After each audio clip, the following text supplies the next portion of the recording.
Un saludo cordial a todos los que están viendo este video. Gracias por darle play. Están invitados directamente a un interesante análisis que vamos a realizar sobre un tema que, a pesar de ser obvio, no deja de ser necesario. El de si los medios de comunicación sirven como agentes para los totalitarismos. Para ello tenemos un invitado de lujo en nuestro canal y esperemos que ustedes puedan seguir este video para que puedan conocer las impresiones interesantes que sostuvimos en diálogo con el economista Guillermo Moreno.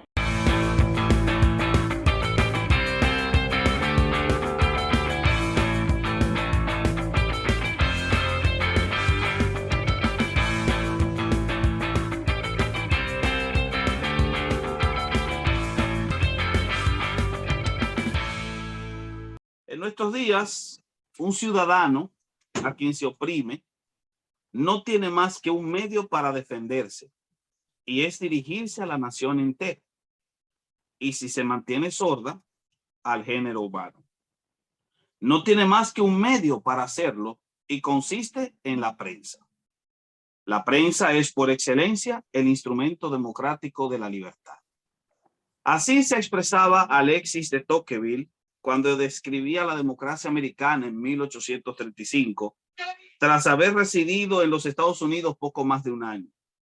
Tal diagnóstico, como expresase Jorge de Esteban, todavía sigue siendo válido en la actualidad, con la única salvedad que habría que sustituir el término convencional de prensa por el más amplio de medios de comunicación de masas, en razón de los avances tecnológicos que se han producido. No obstante, cuando se observa la realidad presente, se descubre que los medios de comunicación pueden prestarse para la manipulación de las masas, la idiotización de los colectivos, el empañamiento de la imagen y la perpetuación de regímenes totalitarios y o dictatoriales. Como muy bien acotase el Malik el Shabazz, conocido también como Malcolm X, los medios son la entidad más poderosa en la tierra. Tienen el poder de hacer al inocente culpable y hacer al culpable inocente. Y tiene ese poder porque controla la mente de las masas. La prensa es tan poderosa en su rol de crear imágenes. Puede hacer que el criminal parezca la víctima y la víctima parezca el criminal. Si no eres cuidadoso, los periódicos podrán hacer que la gente odie a quienes son oprimidos y amen a quienes les oprimen. Ciertamente podemos estar o no de acuerdo con el marco general de su ideología, pero no podemos negar que en este caso el terrorista de origen afroamericano dio en el clavo. Y mucho más después de observar cómo los medios han jugado un papel preponderante para decidir elecciones, ocultar fraudes electorales, invisibilizar estadísticas de salud y barrer bajo la alfombra los reclamos de la mayoría, favoreciendo a grupos hegemónicos disfrazados con los austeros ropajes del derecho minoritario. Si se me permite un posible juego de palabras, hacer a la minoría la nueva mayoría y a la mayoría la nueva minoría. Peor aún, los medios no solo se sirven de las fake news como palabra mordaza para reducir la libertad expresiva, sino además de noticias amarillistas de corte sensacionalista con las cuales apelan al morbo de su audiencia con el fin de ocultar verdaderos escándalos. De ahí la necesaria y no tan obvia pregunta: ¿sirven los medios como agentes del totalitarismo? Para ello hemos invitado al economista Guillermo Moreno, un hombre que de por sí no necesita presentación. Ha fungido como secretario de Comunicaciones de la Nación Argentina en el 2003 al 2006. Fue secretario de Comercio Interior de la Nación en el periodo 2006-2013 y consejero económico en la Embajada Argentina en Italia con rango de embajador plenipotenciario del 2013 al 2015. Aparte de esto, es titular de Distribuidora América, empresa mayoritaria de artículos de ferretería, titular de su consultora de asesoramiento económico financiero, creador y presidente del partido político Principios y Valores, y finalmente, aparte de ser un peronista convencido, como se describe, es hincha del club de fútbol Racing, que creo que no debe dejarse pasar desapercibido. Sin más preámbulos, damos inicio a nuestra entrevista. ¿Cómo le va, distinguido? ¿Qué tal? ¿Cómo estás? Gracias por tu tiempo. Un placer hablar contigo, ¿eh? Excelente. Bueno, vamos a pasar inmediatamente al tópico que nos ocupa. Los medios como agentes democráticos. Se afirma que las democracias se sostienen sobre dos pilares: la supremacía de la ley sobre la institución y la división de poderes. A partir de esos dos principios, encontramos ciertos resortes que garantizan las democracias, si bien esos resortes no aseguran que las democracias sobrevivan. Un ejemplo de ello sería el voto. El voto es un resorte democrático, pero no garantiza el sistema, puesto que las peores dictaduras podrían disponer del mismo o de una réplica casi exacta. El segundo resorte sería el multipartidismo, aunque debido al fenómeno de lo que he llamado en algún otro lugar el estanque político, este podría ser usado por agendas totalitarias. Los medios de comunicación representarían entonces el tercer resorte y, como los anteriores, podrían servir o como agente democrático o destrozar la democracia bajo sus pies.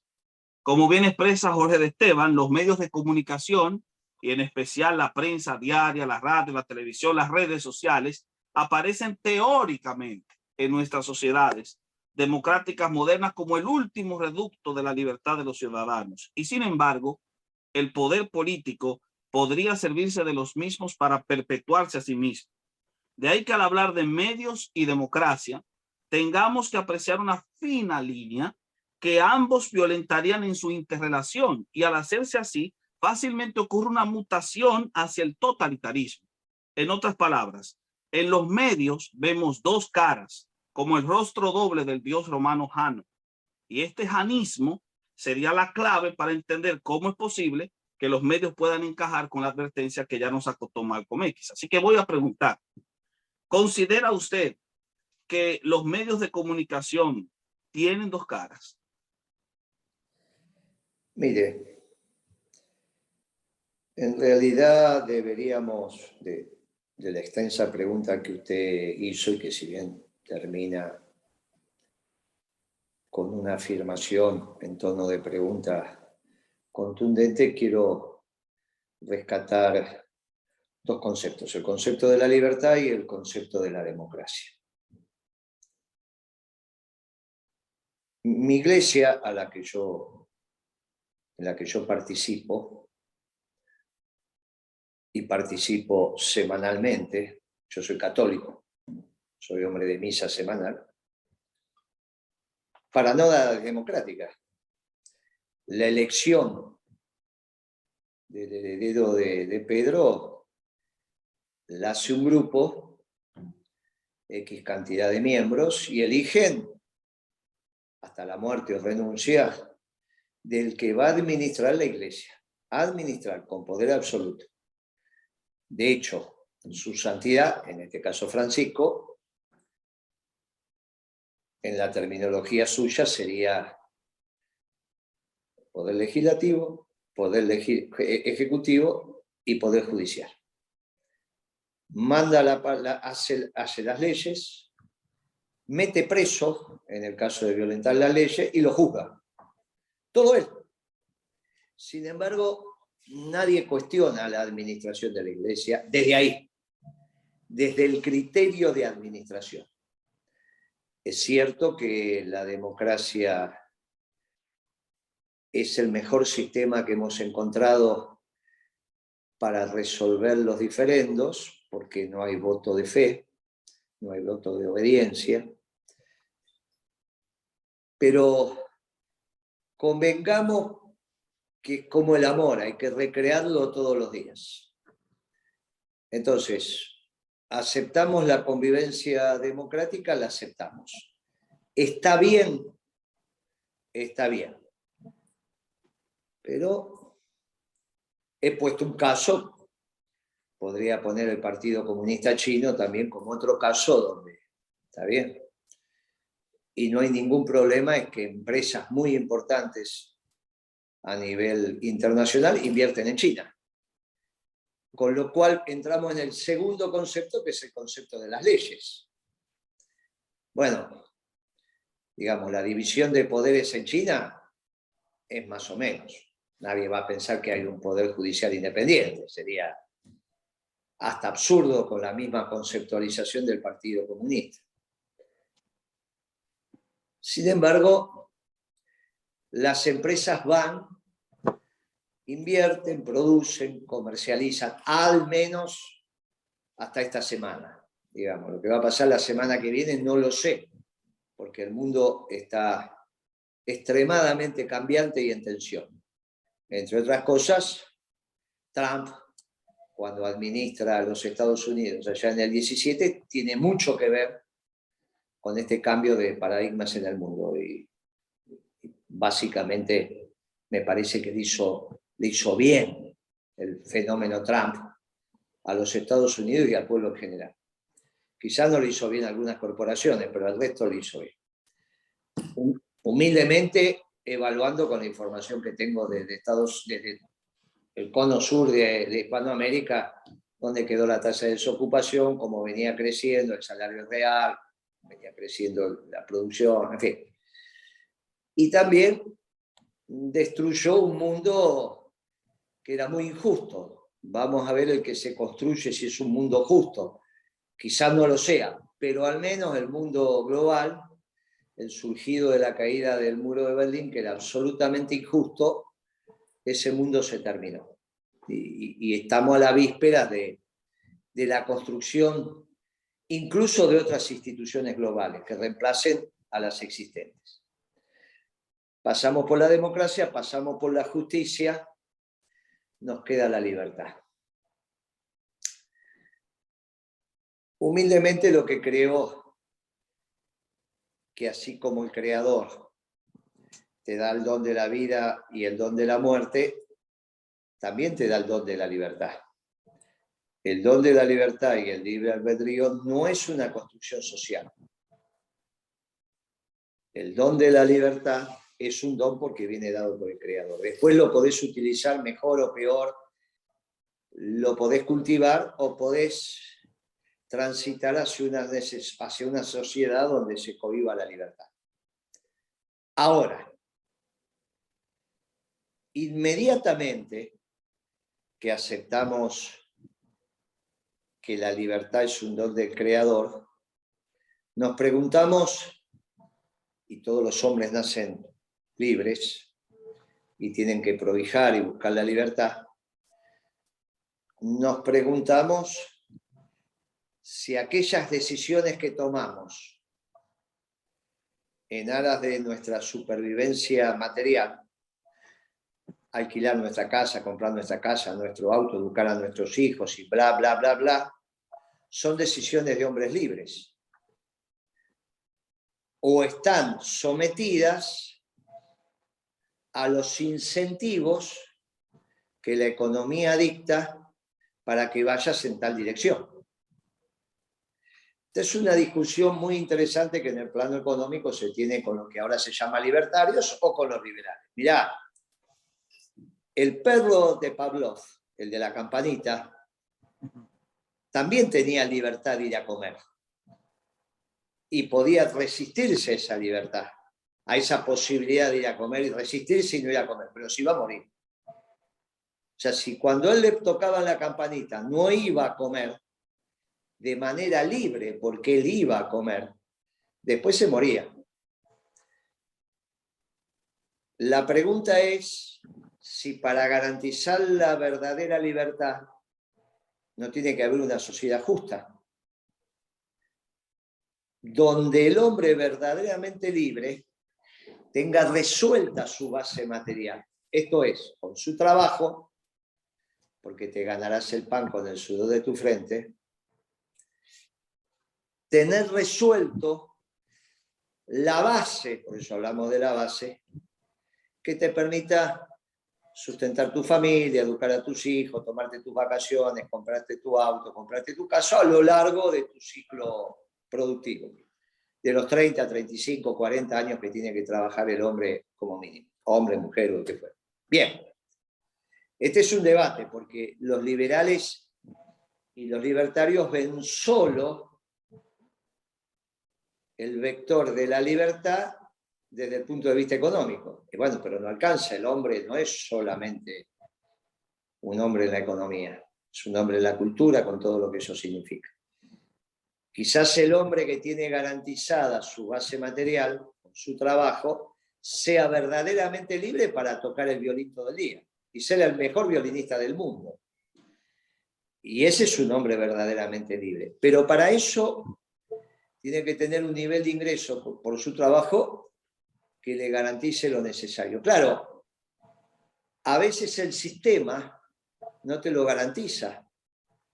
Y al contrario, genera tensiones al interior, donde los multimillonarios, que justo que lo sean si son como hombres libres y tienen derecho a serlo, y hay que defender su libertad para ser multimillonarios, a veces, no digo siempre, son en función de que la sociedad no garantiza la base de equidad y de justicia para el conjunto de la población. Entonces tenemos todos los otros que no son libres en la toma de decisiones. Quizás vos seas un hombre libre, porque no creo que te hagas millonario trabajando con lo que estás trabajando. Pero sos libre y te sentís bien. Ahora, por el reloj que tenés, y la gorra que tenés, y la camisa que tenés, y cómo estás vestido, tenés un ingreso mensual que yo digo, este hombre tiene la opción de elegir. Y en vez de seguir comprando Twitter, como algún sudafricano, no sé si es americano también o no, acaba de comprar, decide dedicarse a la investigación periodística, que es lo que estás haciendo vos, y generar opinión. Pero no todos tienen tu suerte. Yo quizá también la tuve, pero no todos tienen tu suerte. Hay muchos en la sociedad que no son libres de elegir. Ni una cosa ni lo otro. Y entonces nosotros, los peronistas, decimos que debe haber un gobierno esclavo de un pueblo libre. Y yo se lo puedo preguntar hoy al Papa. Su santidad, ¿usted es un esclavo de un pueblo libre? Y su santidad, estoy seguro que te va a decir que sí. Es un gobierno esclavo de la grey libre que somos los católicos, que decidimos ir a misa y conversar con Dios en un ámbito específico que es la iglesia.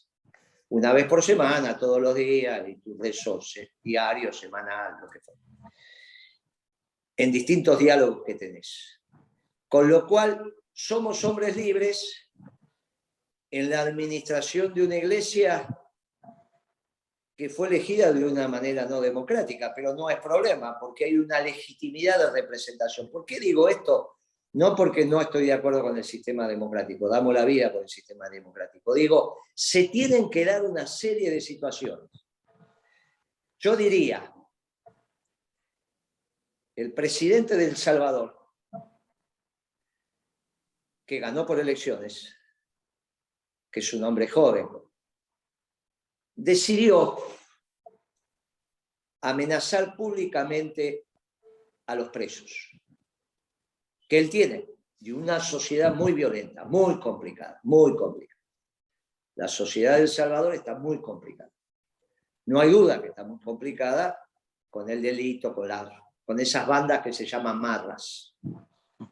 Pero decidió amenazarlo públicamente diciendo que había recibido él amenazas de esas bandas que iban a salir a matar a mansalva.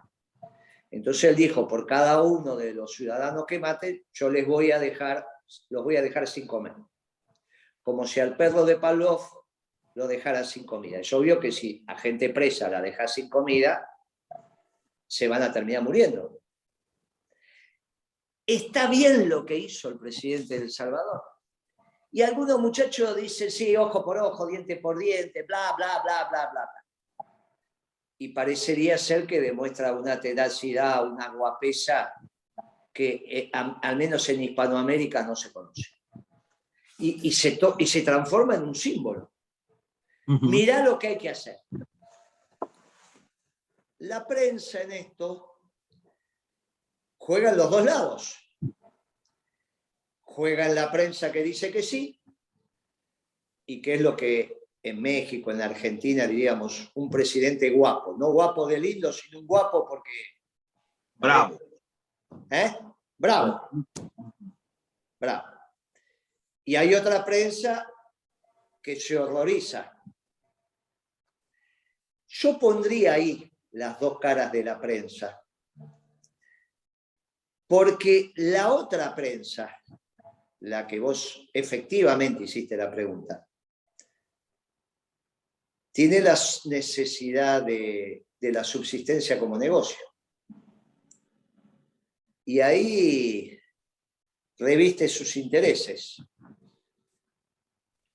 Y entonces, los que ponen la publicidad, ponen la publicidad. Y tienen cierta autoridad. Después el dueño del medio termina, en general, pivoteando. Los dueños de los medios, como los jueces, en general los jueces supremos, estamos hablando de los jueces que están en la Corte Suprema, sea una o dos Cortes Supremas, algunos países tienen dos, la constitucional y la común, y otros, como en el caso argentino, hay una sola Corte. En el caso norteamericano me parece que también hay una sola Corte. Hay una sola Corte Suprema que también decide si una ley es constitucional o no y termina diciendo en las alzadas correspondientes si sos culpable o inocente. Pero los jueces de las Cortes, los dueños de los medios y quizás algunos más, tienen una sensibilidad muy especial y saben para dónde dispara la bala, decimos aquí en Argentina, ¿no? La bala va para allá, vamos para allá. Entonces, los dueños de los medios, a su vez, tienen la posibilidad, a veces, de disparar la bala, no siempre. No siempre, porque yo creo en el alma colectiva. Así como creo en el cuerpo y alma, tuya, mía, creo en la base material y en la base espiritual, así somos los peronistas. También creo en el alma de los pueblos. Creo en los pueblos como entidad, separada de cada uno de los integrantes de los pueblos, que integran ese pueblo. Creo que el todo es superior a las partes. Y ese todo superior a las partes también tiene un alma. Está el alma del pueblo argentino. ¿Y dónde está? Y está. Está el alma del pueblo norteamericano, sin duda. Es uno de los pueblos muy especiales del mundo. Muy especial. Todos los pueblos son importantes, pero hay que reconocer que en el pueblo norteamericano hay una construcción muy particular. A mí siempre me toma de sorpresa y tengo muchas críticas por eso, de que los Estados Unidos, en defensa de su libertad,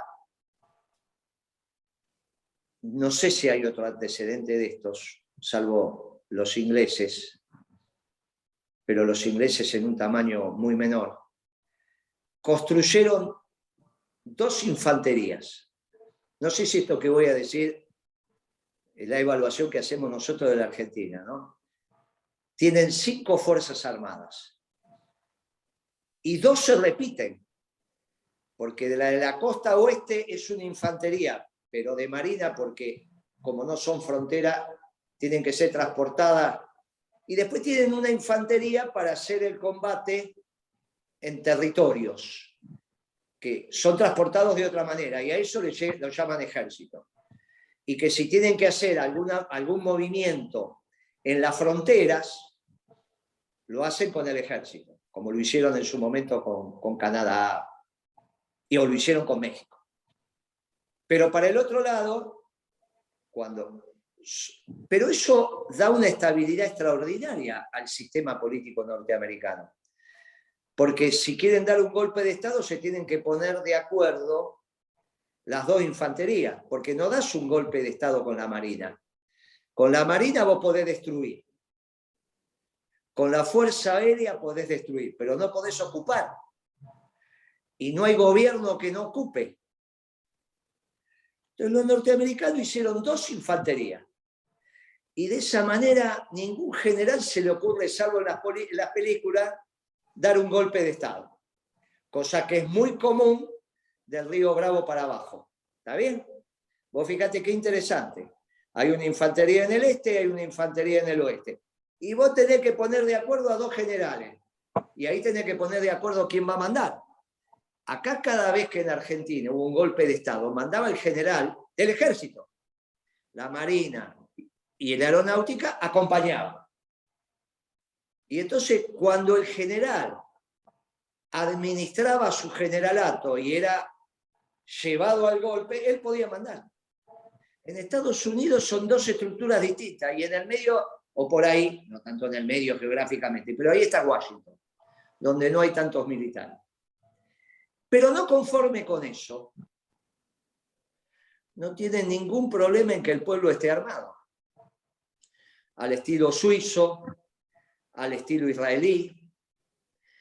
Y hay otros conceptos. O sea, ya no es necesario para Estados Unidos, por el diferencial de potencia militar que tiene con otros países. Pero que Estados Unidos era una nación en armas, no hay ninguna duda. Las familias norteamericanas se arman. Macana que un general se la tiene que ver enfrente a un pueblo armado. Claro, después pasan barbaridades, porque de repente se producen asesinatos a mansalva. Pero esa noción de la nación en armas, si está, porque ahí viene el problema de cómo administrás ese armamento. Bueno, en Suiza también están armados y no pasa eso, en Israel también y no pasa eso, y en otro pueblo, en Argentina en su momento y no pasaba eso. ¿Hasta dónde llega la defensa de la libertad en el pueblo norteamericano que no tuvo problema en privatizar los medios de comunicación? No hay medios de comunicación estatales, pero los han privado. Y yo tengo la sensación que, salvo en algunos momentos muy especiales, son cultores de su libertad en grado extremo. Y yo te tendría que decir ahí, entonces, mientras el sistema periodístico, los medios, no atenten contra las decisiones individuales que se quieran tomar, porque hay que ver si vos te querés inmiscuir en la gran administración de la cosa pública. Quizás te querés inmiscuir en la pequeña administración de la cosa pública, en un condado y no en la nación. Mientras no te vulnere tu capacidad, mientras no se transformen en la campanita del perro, también tengo el problema de que no sé si los medios estatales son más libres que los medios privados. Y ahí tengo el problema. Nosotros los peronistas somos cultores de la libertad, te insisto. Un gobierno esclavo de un pueblo libre. Claro que el peronismo no administra hoy ningún gobierno, ni siquiera en la Argentina, porque el presidente que está es socialdemócrata. Es de otra cosmovisión. Pero no dejamos de pensar que el mundo estaría mucho mejor si todos los gobiernos del mundo fueran gobiernos esclavos de su pueblo libre. Y velarían también para que la prensa no condicione ni impida el real ejercicio de la libertad. Sí te aseguro que si todos los gobiernos del mundo tuvieran el sesgo peronista, no habría pobreza en el mundo.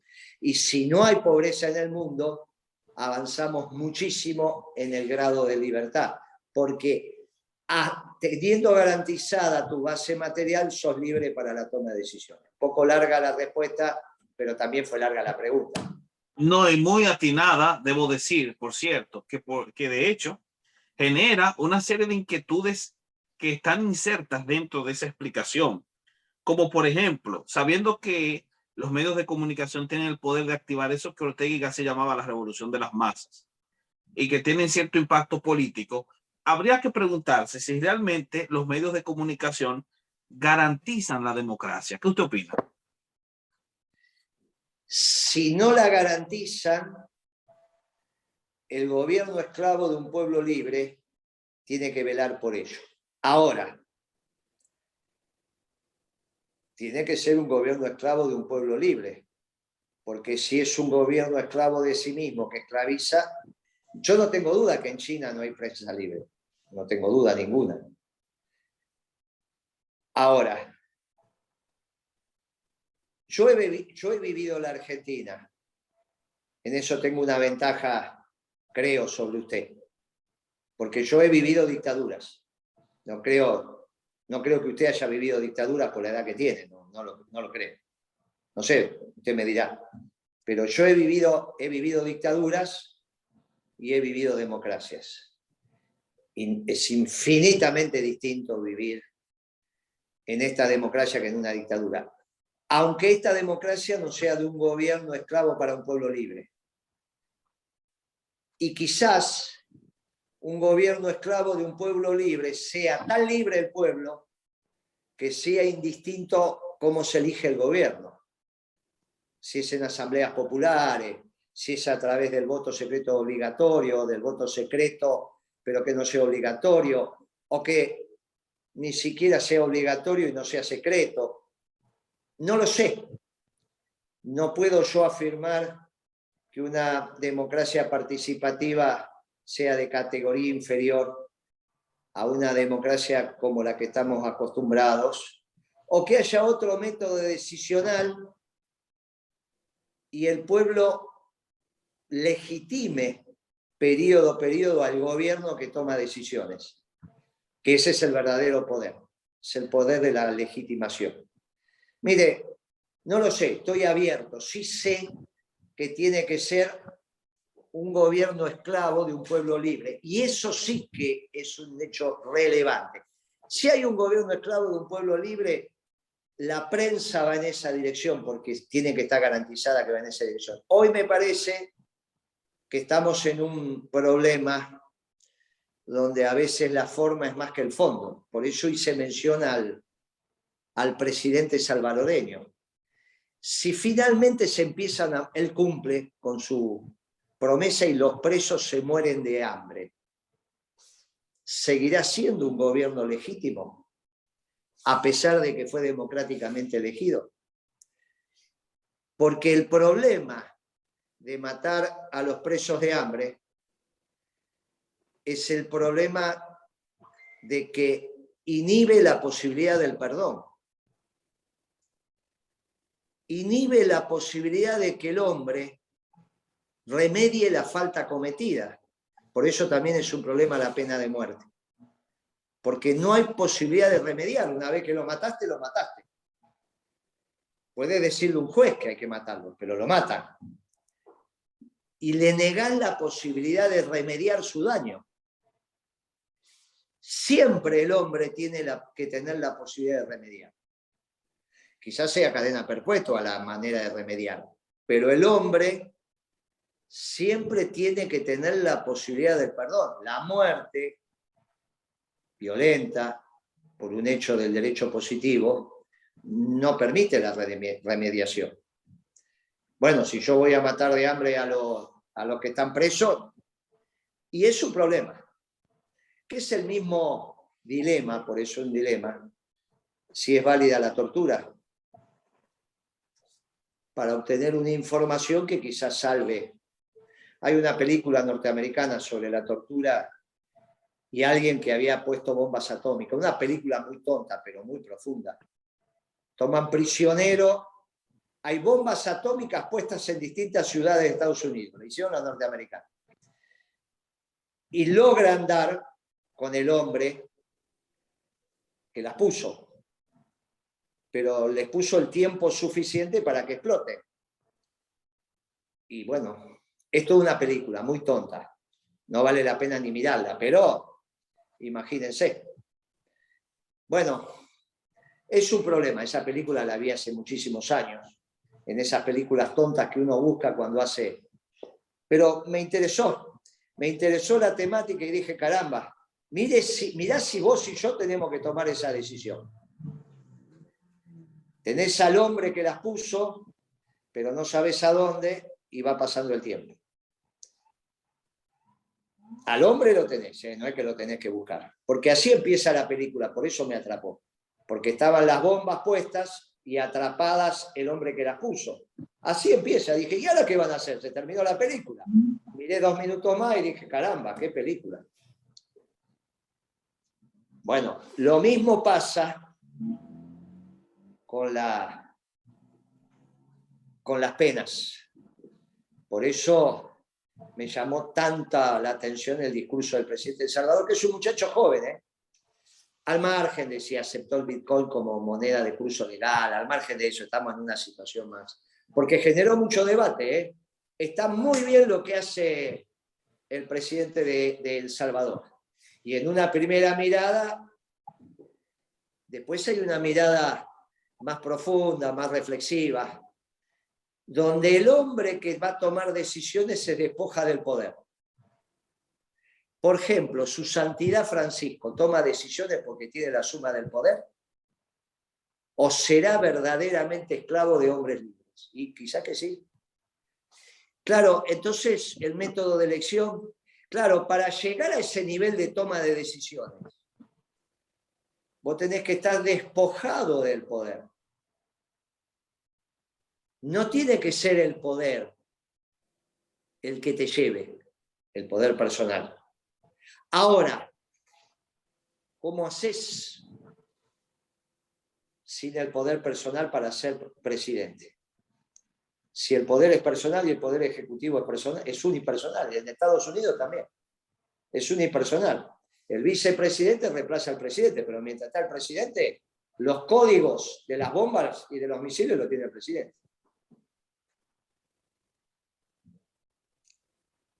Punto importante eso. De hecho, recuerdo cuando estaba hablando a uno de los más grandes analistas que tuvo mi país, República Dominicana, que fue el profesor Juan Bosch. Juan Bosch escribió un libro que se llama Dictaduras con respaldo popular. Era una propuesta que él asumía de cómo se podía construir un partido democrático que pudiese al mismo tiempo tener mano autoritaria y respaldo del pueblo. Así que en ese sentido podría parecerse muy bien esa idea de pueblos, de democracias esclavas de sus ciudadanos. Y sería muy interesante explorar ese detalle. Pero tocante al tópico de los medios como agentes del totalitarismo, sin duda alguna, entiendo que los medios fungían bajo un paradigma muy evidente, que era la defensa de la libertad y la consagración de la libertad expresiva. Eso es lo que afirmó Tocqueville en la cita que leímos al principio, y sin embargo es lo que menos se puede observar hoy en día. Si podemos creer, obviamente, a la presencia de agendas globalistas, podríamos confirmar que muchas de esas agendas se pueden perpetuar a través del poder de los medios. Por ende, es posible que podamos confirmar un cambio en el paradigma, pasar del paradigma de libertad que los medios consagraban al paradigma de servitud, en el sentido de que los medios ahora sirven para esclavizar los intereses de los individuos en pos de los intereses de los mejores postores. O parafraseando un comediante argentino recientemente fallecido, Enrique Pinti, los medios son como las ideologías, se venden y como tal se prestan a la manipulación en todos los ámbitos y mucho más a nivel político. Un ejemplo se podría ver en lo que tiene que ver con la propaganda política. ¿Qué piensa usted respecto a eso? Y que está en el marco de esta sociedad imperfecta que estamos transitando. Insisto sobre el modelo global y que a veces como título se llama la Agenda 2030, ¿no? Insisto que creo en el alma de los pueblos y creo en la autodeterminación y creo en la capacidad que tienen los pueblos de finalmente imponerse a los designios globales. Por eso terminó la globalización. Y terminó cuando asumió Trump y retiró a Estados Unidos del Acuerdo Transpacífico. Mire, Trump hizo en Estados Unidos, en términos económicos, mucho de lo que me tocó hacer a mí como secretario de Comercio. Antes de Trump lo hice yo. Obviamente yo solamente tenía un teléfono y Trump tenía 12 portaaviones, digamos, ¿no? Entonces, la capacidad de fuego es infinitamente superior. Pero si usted analiza las medidas que tomó Moreno y las medidas que tomó Trump, no quiero ser autorreferencial, pero la verdad es que las tomé yo. Y las tuve que hacer y las hice y no tuve ningún inconveniente y las volvería a hacer. y las medidas que toma Trump son muy parecidas. La diferencia es que yo las tomé y la globalización siguió vivita y coleando, Trump las tomó y se terminó. La señora Merkel, que era una defensora de la globalización, alemana, que acaba de retirarse, cuando vino sobre Moreno me hicieron un juicio sobre mí, me hicieron un juicio de la Organización Mundial de Comercio en Ginebra. Cuando tuvo que ir sobre Trump, dijo hay que tener paciencia estratégica. Se ve que hablaba mucho con los chinos, tenemos que tener paciencia estratégica. A nosotros nos hicieron un juicio, a Trump le tenían paciencia. Bueno, la diferencia era los portaaviones. En este mundo, entre comillas le estoy diciendo, ¿no? En este mundo todavía injusto y que va tendiendo a la perfección, los gobiernos no son peronistas. Cuando los gobiernos sean justicialistas o peronistas, esta situación no va a estar dada porque los medios no van a expresar intereses. Ahora, en este mundo injusto, ¿cómo lo resolvemos? ¿Cómo resolvemos para no caer ni en la injusticia de una clase ni en la injusticia del Estado? En la Argentina hoy tenemos un Estado injusto, que en vez de generar equidad, genera cada vez más diferencia entre los empresarios, por diversas medidas que toman, no importa, no las vamos a discutir acá. Pero créame que toma decisiones injustas. Puede decidir quién gana plata y quién no gana plata. ¿Por qué es autoritario? No, por una medida administrativa que toma, porque los que lo toman no son justos. Por eso el tema de la justicia es un tema, el hombre justo. Mire, el gobernante tiene que tener dos virtudes. El gobernante tiene que tener templanza y el gobernante tiene que tener bondad. Tiene que tener templanza para no estar sometido a las presiones. Y tiene que tener bondad porque tiene que ser un hombre bondadoso. Porque si no toma decisiones injustas, cuando tiene que tomar decisiones duras, tienen que ser justas. Mire, la decisión del presidente de El Salvador, bueno, puede ser un hombre con templanza, pero no es bondadoso. No es bondadoso. Dejar a la gente sin comer, que está presa, no es de hombre bondadoso, por lo que dije antes. Mire, vamos camino a la perfección. O los medios son estatales o los medios son privados. Y si son privados, tienden a estar sometidos por los factores, sobre todo económicos, que son los que dicen yo te pongo publicidad, pero bueno, ahí se tienen que saber mover. En una sociedad injusta, y yo no les cargo el San Benito, no sé cómo se dice en su país, pero cargar el San Benito es, Dios, miren, están sometidos a la situación que está, porque una cosa es la sociedad que vamos a construir y otra cosa es la sociedad que construyo. Ahora, en la sociedad que vamos a construir no me determinan los medios. Nosotros podemos construir una sociedad justicialista con estos medios. ¿Llevará más tiempo o menos tiempo? No lo sé. O en todo caso tenemos que construir los medios para... Mire, Perón estuvo exilado 18 años.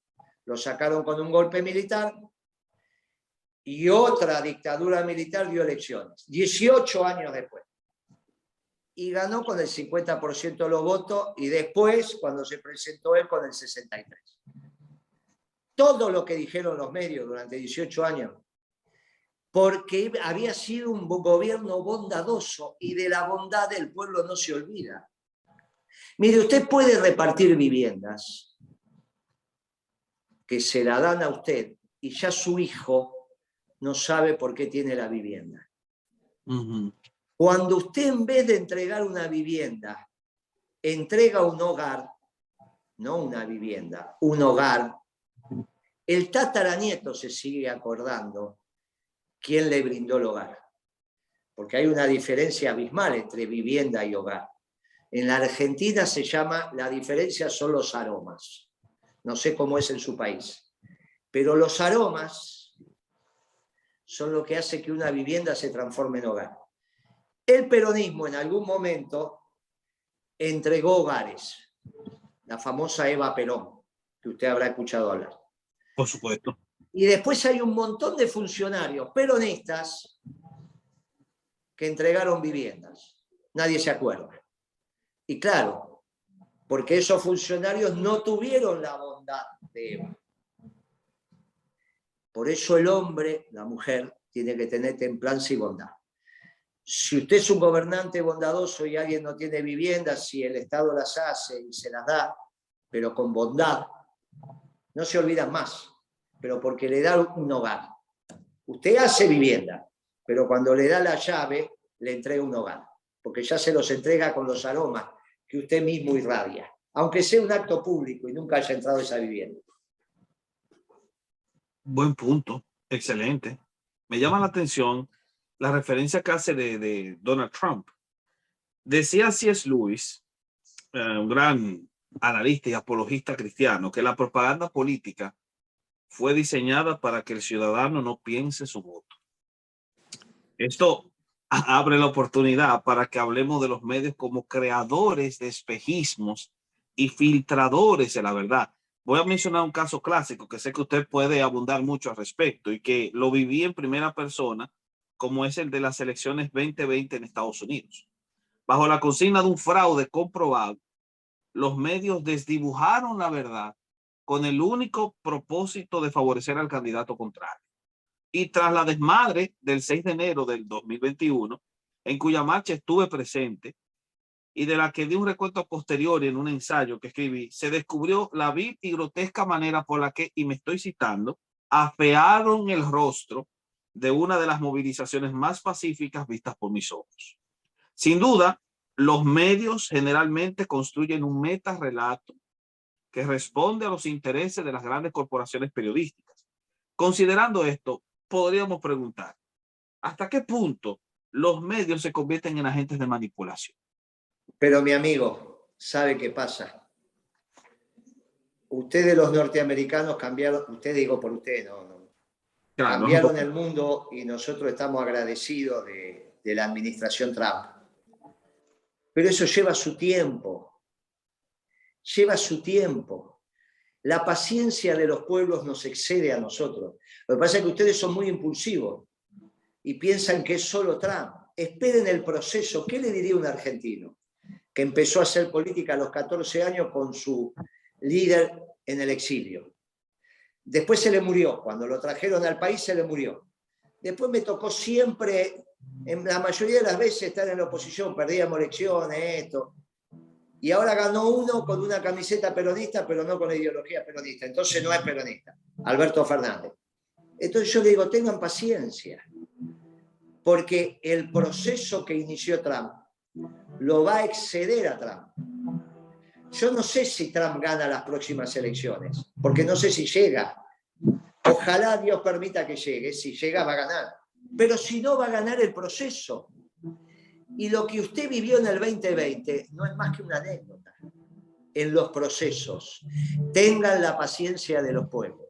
Lo que pasa es que es cierto que los norteamericanos, con que el tiempo es plata y que esto y que aquello, es una sociedad muy interesante en algunos aspectos. En otra hay que corregirlo. Yo también creo que finalmente Estados Unidos va a terminar siendo peronista. Y ahí llegaría a la perfección. Cuando sea peronista. Pero hay que darse el tiempo. Mire, del 2020 ya pasó el 2022, ya estamos llegando al 2023, ahora van a tener elecciones. Quizás vuelva Trump, y si no, volverá el proceso. Ahora ya echó raíces. Ya tendrás muchos que diciendo, y lo importante es que el Partido Republicano ahora es el partido de los trabajadores, no es el partido de las élites. Mire la transformación extraordinaria. Los obreros mexicanos valoran a Trump, porque aumentó el salario real de los obreros mexicanos, al revés de los chinos. Cuando caen los chinos, te baja el salario. Te baja el salario medio. Trump hizo en el nuevo acuerdo que firmó con los mexicanos que suba el salario. Entonces empieza a ser el partido también de los trabajadores, empieza a ser un partido más de la equidad, más de la igualdad. Le falta. Para que se llame Partido Republicano Justicialista todavía falta. Yo no lo voy a ver, vos no lo vas a ver, pero algún día va a ser Partido Justicialista, si seguimos en ese sendero. Y yo creo, humildemente, sobre todo para los pobres escuchas que lo están haciendo, lo van a hacer después, que hemos tenido una conversación tan yendo al núcleo, que no es normal, te la agradezco con mucha humildad, te agradezco las preguntas, te agradezco lo que hemos transitado, te agradezco el tiempo,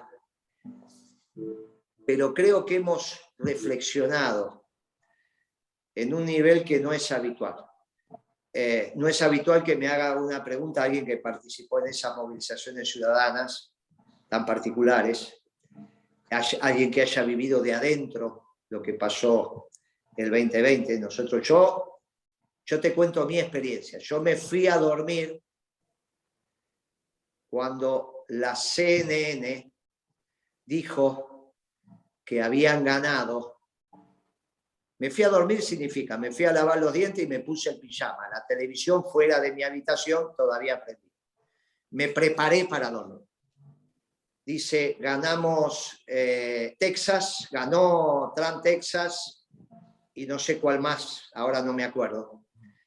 Y dice, los demócratas perdieron las elecciones. Ahí me preparé para ir a dormir. Propaganda de la CNN en español, eso lo vi yo. Eran ya las 2, 3 de la mañana en mi país. Propaganda. Voy a apagar el televisor en el living.